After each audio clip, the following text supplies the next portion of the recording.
Hello everyone, it seems like I'm on a roll and today I'll be sharing about the difference between the SMU Law Interview and the NUS Law Interview. So, I went for both interviews more than 5 years ago, and given the current COVID situation, I'm not really sure whether they would still conduct it the same way or whether it would be a virtual interview.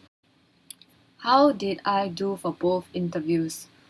As you already know, I went to SMU Law and I actually did not manage to get into NUS Law. So the myth is that, usually people who end up in SMU Law are those who were rejected by NUS Law, but I must say it's not true. I know of people who have been rejected, who were rejected by SMU Law and got accepted into NUS Law. And I guess it all depends on God's plan. So yeah, I must say that I honestly did quite miserably for my NUS Law interview. I wasn't confident and I kept stuttering throughout. Yeah, but I was really quite different when it came to the SMU Law interview. I think one question that most people will have is how many interviewers were there? For my SMU Law interview, it was 3 interviewers to 3 potential law students. And for my NUS Law interview, it was just me and 2 other interviewers. So yeah, the dynamics to me were quite different because in the SMU Law interview, it was more like a discussion since there were 2 other people contending for a spot in SMU Law. But for the NUS Law interview, it was more like an interrogation and you have to answer all the questions since nobody else is in the room. What was the waiting process like? When I went for the SMU Law interview, I waited with the students who were also going to the same interview room as me, so there was some time to chit chat and warm your voice up and getting used to speaking with strangers, I guess. And for the NUS one, I felt it was a lonely waiting process. I didn't have anyone to speak to, and basically everyone was waiting in this large area, and it was as though you were waiting for the doctor to call you into the room.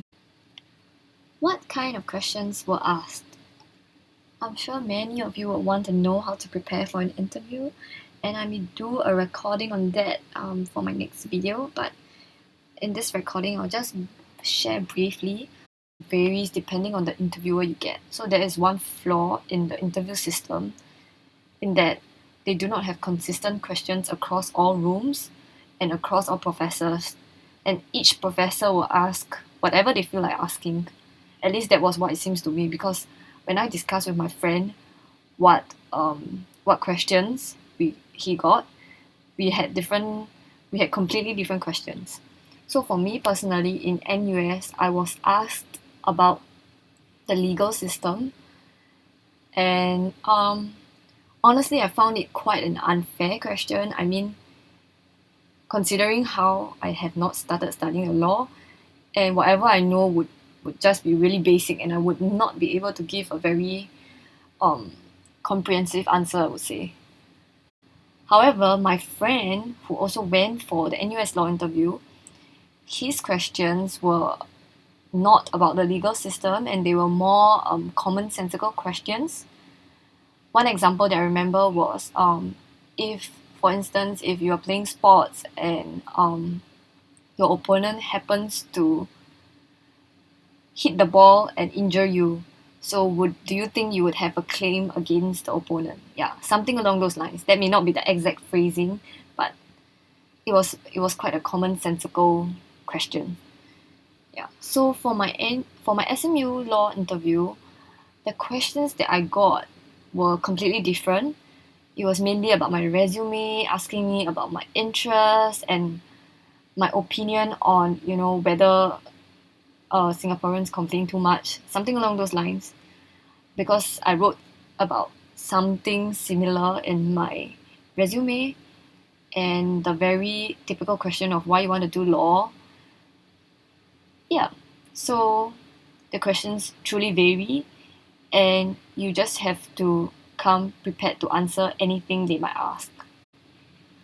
What do you need to bring to your interview? Okay, I mean, I only have three things that I can think of, and they're not very typical. The first is your confidence. I feel your confidence brings you a long way, and also it's just the first impression that you give to the interviewer, and to show that you are able to take on this course of study, which everybody knows is pretty challenging. Second thing you would have to bring is your eloquence. Just please don't stutter like me. Yeah. And third thing that you should bring is probably your resume, just in case that they don't have it printed out, or yeah, some technical error occurs. How should you dress for your interview? Okay, in my time, I must say that everyone was dressed as penguins. Everyone was in black and white, but somehow naive me didn't know that you are supposed to wear black and white, so I wore a dress, and it worked out fine as well. I think as long as you wear something formal, it's not necessary for you to wear black and white.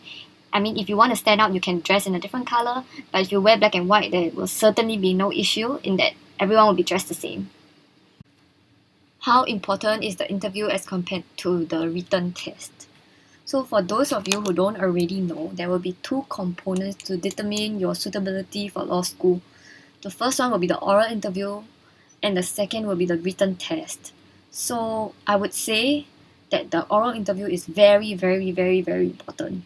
The moment you don't do well for the oral interview, I think even if you score the best for your written test, I don't think that it would really make a difference. And I knew it because I screwed up my NUS law interview, oral interview, and I knew that regardless of what I written in my written test, it wouldn't really matter. So I hope that what I've shared so far has been useful and helpful, and the next video will probably be on how to prepare for an SMU law interview. See ya!